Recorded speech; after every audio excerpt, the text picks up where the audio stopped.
Hi guys! What? Welcome back! So ito nga mga batang helmet, mabilis na lang to. Wala ng intro-intro to. Ito po yung live na naganap. Video ka pa! Yes! Ni Mayor Leni Robredo with Sen Bam Aquino. So panoorin po natin.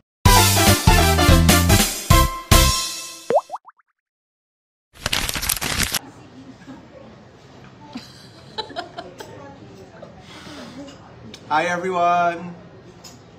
Hi guys! Hello from Naga. Hi guys! Magandang gabi, good evening. Hindi ko alam, ayan na, may one na nanonood. Si Justine. Hi Justine! Magandang gabi, good evening po. We're here in Naga City with Yes. Mayora Leni. Hi everyone. Ma'am, kumusta ang pagiging mayor ng Naga City? Happy. kahit nakakapagod, happy. Bumibisita po kami today kay Ma'am Leni. Meron kaming event bukas. May magta-turnover sa Adopt a School program. But today, nakaikot kami sa dalawang public school. Yes. And timing yung Cut na siya. If you feel Ayan. Ayun na. We're back. welcome to Naga. Sorry guys, medyo may problema yung internet namin dito. Ayan. So hello again, good evening again sa mga nanonood. Nandito kami ngayon sa Naga City with Mayora Leni. Yes, hello guys. I miss you all. Nako ma'am, mas miss namin kayo. So kanina po, nasa dalawang public school kami with Mayor Leni. Yung Meliton Julian Meliton Julian Elementary Meliton. School. Sa Mabolo Elementary School. and Mabolo Elementary School. Inikot po namin yon. Kailangan talaga nila ng classrooms, kailangan ng tulong sa baha. Ayusin yung drainage. Dahil timing pag-visit ni Senbam, bahak. Oo, actually yung ulan po, wala pa siguro 1 hour ma'am, no? 45 minutes yung ulan, pero baha na yung school. In fact, yung sa Julian Militon Sen, nakita ni Sen na nagbabangka yung mga teacher sa loob ng school. Sa loob po ng school, yung kanilang parang main quadrangle, di ba? Doon po nagtitipon-tipon para sa flag ceremony. Nagbabangka na po yung mga tao kasi konting ulan lang, baha na kaagad. And kailangan po talaga ng tulong yung eskwelahang ito. So pagtutulungan po namin yan ni Ma'am Leni. Oo. Actually, Sen, ito nangyayari na public hearing sa flood control. Syempre, happy kami na na-reveal yung mga anomalies pero apektado kami.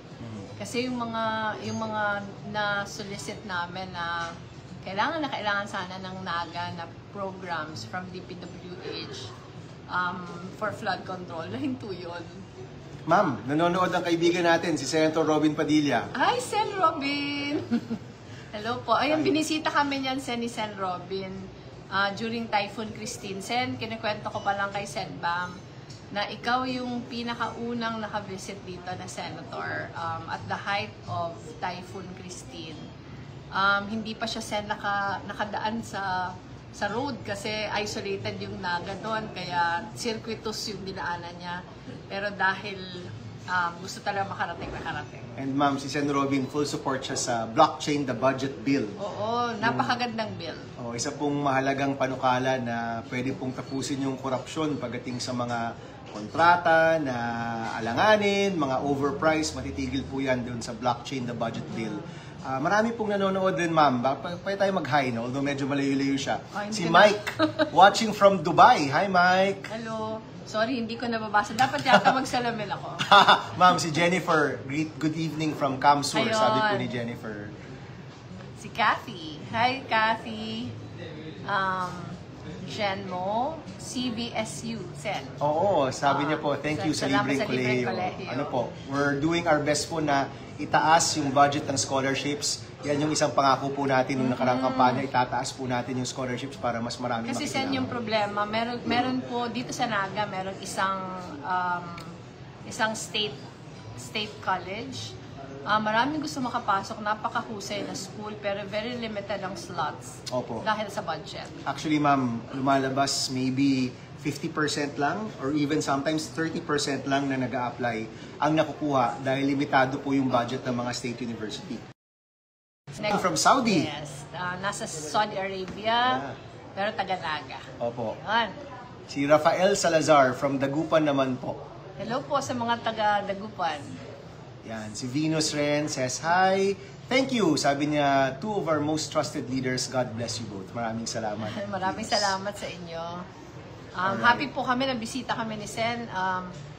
Alam mo, Sen, ang kailangan namin ng classroom sa Naga 231. Kaya happy kami manood ng Senate hearings kasi yung budget maraming malilipat sa education. Well, yan ma'am yung kailangan nating paglaban, no? We need to see na itong isa-slash natin sa flood control, isa-slash sa DPWH, dapat pupunta siya sa tama. And para sa akin po, dapat more than half niyan, 100 billion pataas, dapat pupunta sa edukasyon. Dito po, yung classrooms, 230. 231 yung kulang dito sa amin. Sabi ko, sana sa first term ko, mak-close namin yung gap para yung mga estudyante hindi na nag-shifting. Hindi na nag-shifting, hindi na binabaha. At yung condemned, kasi napakarami po, yung sa Julian Meliton po, parang kalahati ng classroom nila 34. condemned. 34 na classrooms. So, that's 34 new classrooms na kailangan pong gawin. Dun sa pangalawang school, sa Mabolo, Hindi siya condemned. At condemned na siya, pero wala siya sa listahan wala siya ng sa listahan papalitan. kasi nagagamit pa nila kahit dapat condemned na sana. Pero dahil wala pang kapalit, ginagamit pa din ng mga estudyante. Yung kwento sa atin, Sen, nahuhulog na yung wood, yung bubong, parang may mga nahuhulog na mga materials from sa taas. So dream talaga nila mapalitan na. Opo, makikita niyo po yan. We shot some videos earlier.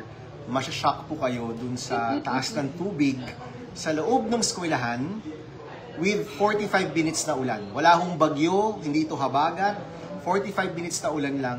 Napakagrabe na po nung pagbaha. Kaya makikita ho natin, kailangan talaga matulungan yung mga eskwelahan. Dito pa naman, Sen, sa amin, parang ang rain sa amin all year round. Tapos pag yung topography po ng Naga, river basin kami.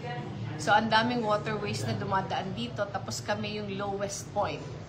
So talagang ano po siya, doon talaga mag-iipon yung tubig. Kaya yung kwento sa atin, Senong School, kaninang umuulan pa, hindi naman sa kanila baha, pero nagbaha sa kanila pagkatapos ng ulan.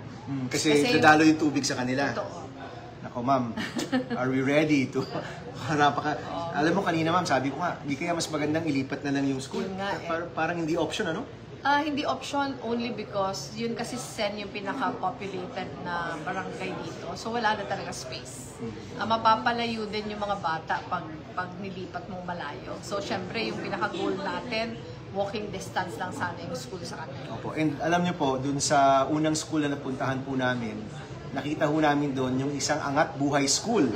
Nagawa po nila ma'am, just last year naman. At 2023. 2 years ago, yung presyo po niya, 1.6 million for 2 classrooms. Kumbaga po, 800,000 per classroom. At alam ho natin, through the hearings, yung DPWH, umaabot ng 3 milyon piso per classroom. So kita nyo, mas kayang gawin ng Angat Buhay na mas mura at mas mabilis. At gusto ho natin, itong mga classrooms na gagawin, nasa tamang presyo. Saka in fact, pinakita sa atin, Sen, parang kino-compare ng school, merong ginawa doon na banyo. Banyo lang, walang classroom. Siguro mga 1/4 ng pinatayo natin yung size. 2010 pa pinagawa, 1.7 yun. 1.7 million. Para sa CR. Para sa CR. Yung pinagawa namin na 1.6, 2 classrooms na siya, tapos kompleto. At may CR. May CR, may electric fans, pati mga books meron na sa school supplies. So yun po yung gusto natin makita kapag pupondohan po natin yung classrooms, gusto ho natin tamang halaga, tamang presyo. So yung isang plano ho natin dyan, idadaan ho natin through the mayors and through the LGUs para mas mabilis yung paggawa. Kasi mas may pressure sa LGU na bilisan. Ma'am, mula sa USA, si Paul Ryan. Ayan, hi Paul. Maryland, USA. Ayan. Maraming salamat po sa mga pasensya na medyo Ako naman, si Concy Melody. Rosas, Hi, kulay Concy. rosas pa rin ang bukas, sabi nila. Ayan, watching and supporting from Coventry. Tama ba yung pag-pronounce ko? UK. UK, British, si Allen. Thank May you. kilala akong Allen Lopez. Hindi ko alam kung yan yung Allen Lopez na kilala ko. Hi, Allen. Ito po, from Lubao, nanonood si Hill, si Karen. Good evening rin, sabi niya. Sagay. Meron from Sagay City, sa Negros Occidental. Lalo po sa mga taga-Sagay. Si Gerson ba tong kaibigan natin? Gerson, Ligdes ba si Gerson? Baka si Gerson po yan, naging volunteer niyo rin yan, ma'am, nung nakaraang kampanya. Si Gerson. Yes, si Gerson. Kung siya Kung yan, same- ha? kung Kung siya same yan, ha? Gerson. Same Gerson. Hi, Mar. Hi, Edna. Hi, Fe. Jing. Hello, And Fe. hello, Crisel. Hi, Lee. And Lalene. Ma'am, alam ko, ma'am, busy na kayo, ma'am. Oo, marami pang lakad. Tapos na po bang araw ninyo or meron pa? May dala pa akong papeles. Pero after this, uwi na ako. Pero tatapusin ko yung papeles. And bukas po, magkikita rin kami Maaga, sa maaga. turnover ng Adopt a School